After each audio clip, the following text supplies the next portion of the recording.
Hi guys, welcome back to Kojo TV, the house of Ghana celebrity entertainment news. Before we jump in, please subscribe to the channel and don't forget to smash the like button and leave a comment down below. In this segment, I bring you a sensational violence news from the BIM Nation camp.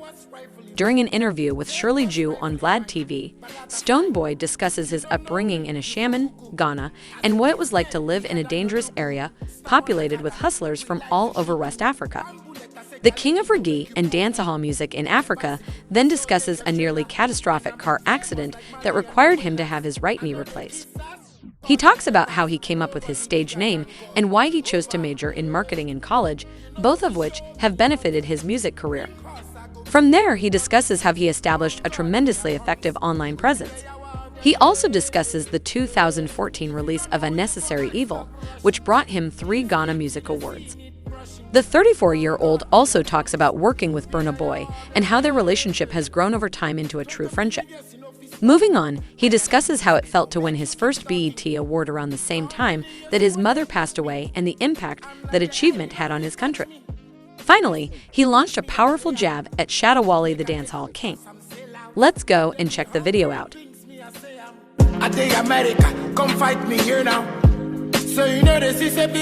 I love it.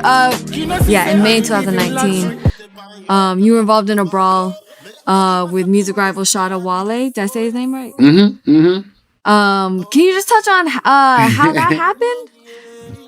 And I know you guys are cool now, so you know. I mean, somehow cool. I'll tell you the way it is. You know what I mean? Like that shit is no biggie at all to me. What it was is that, you know, the rivalry actually stemmed from, you know, when I was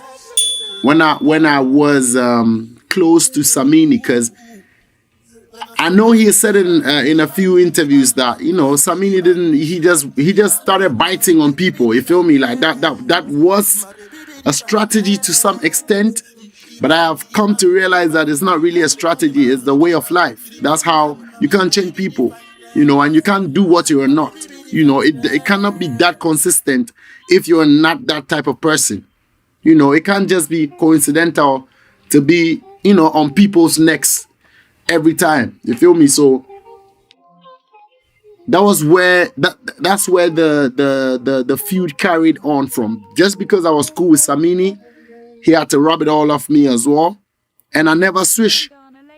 I still stayed with Samini, you know what I mean? Cause I don't even know what the problem was. But finding out, I know there was no problem at all, to be honest with you. You know, I don't hide stuff. I say it the way it's supposed to be.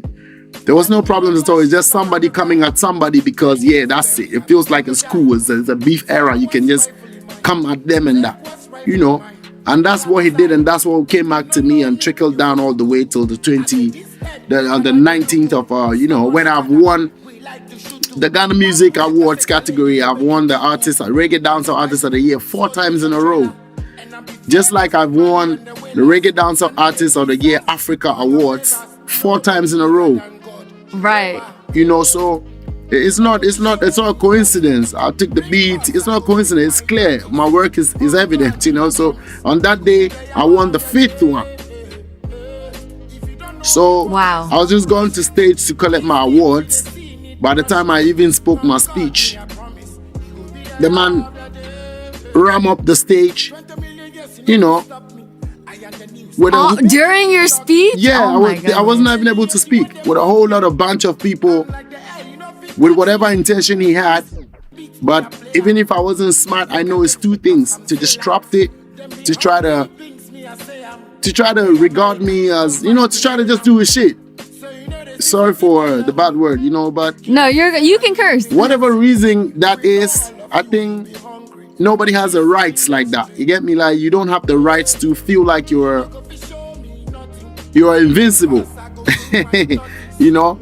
So that one thing led to the other, and they basically saw the other side of me. They realized that I'm really from the streets, my brother. Right. You know what I mean? And that was how he fled off stage, and so on and so forth. But later on, you know, as much as war is it could be business whatsoever, peace is the ultimate, you know what I mean? So we managed because we had a whole lot of following and people looking up to us, and that we managed to come to a nice consensus. But you know, it's never been genuine, because you can't really force people to be who they're not. So subsequently, the man they go on to do him and be him. But the truth is, I'm used to that, so I laugh with it. You know what I mean? Because I know he's just joking, basically. Even if it's not joking, that's the extent of it. It can't get any worse. I mean, come on. How many times can I be drawn out? You know? Yeah. But if be necessary, I'll come out and I'll say what I have to say. But it's no more necessary. It's just like, because the last time he tried something at me again over something, and you know, I hardly talk about him in the media, like trying to say something on him or trying to put some dirt on him. Right. He's always trying to put dirt on me and a few, you know, because that's who he is. I say it without any apology, because we know who we know. It's as simple as that. You know? Yeah, man. Wow. I guess, what was your thought process? You pulled out a gun on stage, right? In front of everyone? Nah, I didn't pull out a gun in front of everyone. You should watch the video. You know, the headlines say different things, you know? But we understand the laws, and we know our one, you know? Because when they outrage the stage like that, all security personnel were taken aback to the extent that they even had their rifles. There was one up in the air like that, waiting for the worst, because you cannot underestimate such an action, you know, from an aggressive person who feels a lot of pain, who can stand to see people win, you know, when they're winning. You know, it's not everybody who can stand that. I'll be honest. Right. And it takes a lot of discipline actually to see people win, because naturally it's not easy to, you know, it's not easy to be a good person. It's easy to be a bad person, you know, but it's not easy to be good. So how did it feel to get arrested? What was going through your head? On the night, all right, look here. I think this is natural justice, basically. On the night, it was the same police that escorted me to my house, because they saw what happened. They know what happened. So they needed to give me protection to my yard. Right. Wow. What does that tell you?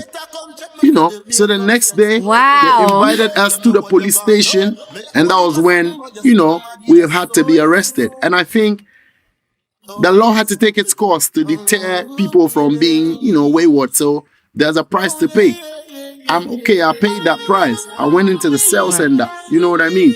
You know, and even in the cells, the inmates over there, they were all heated up like, I mean, quote unquote, you should have shot that nigga. You know, like, I'm like, nah, you know, because we know Wagwan. There's no need to beat about the bush, you know, or let the media give you different headlines.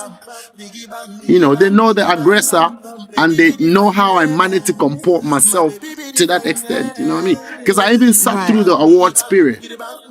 I even sat through the period till it closed. So it's one of those. It's 2-3 years ago now, and these are historic moments that, you know, will live on. So I don't shy away from talking about it, you know, to make people get the reality, because I don't talk. Sure, you don't find me blabbering up and down and trying to defend what's up.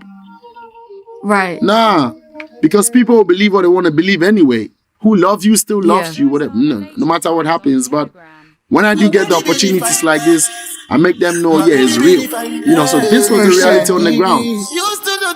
You know? For sure. And then you guys made up. What happened there?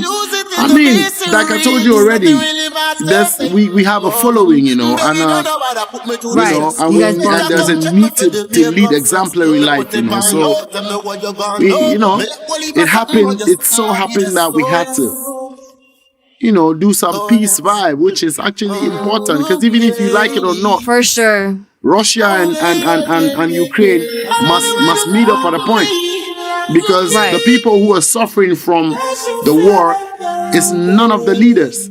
It's the economy, it's the people, you know, So you know what I mean? Like me and him could be the ones at loggerheads, but those who suffer, it's not just gonna be us. It's gonna be many more people who will be fighting because people fight on the streets, you know, and people Right. stop each other. People, you know, it gets. That's not what I want for any of my fans or my following. So there's a need to actually let them know that, yo, that's not the extent. You know, if there's supposed to be any fight at all whatsoever, it has to be professional. They had to put me and him in the ring, not other people. You know, other people can't pay for, you know, what some other people are doing. So there was a need to calm stuff down, and I think it really worked. You know, stuff were calmed down from that level, and now it's at the minimal levels, you know. Right. Now let us know if you agree with Stonebwoy, or do you think he went too far? Leave your comments down below. Smash the like button and don't forget to subscribe for more GH celebrity news. Peace out.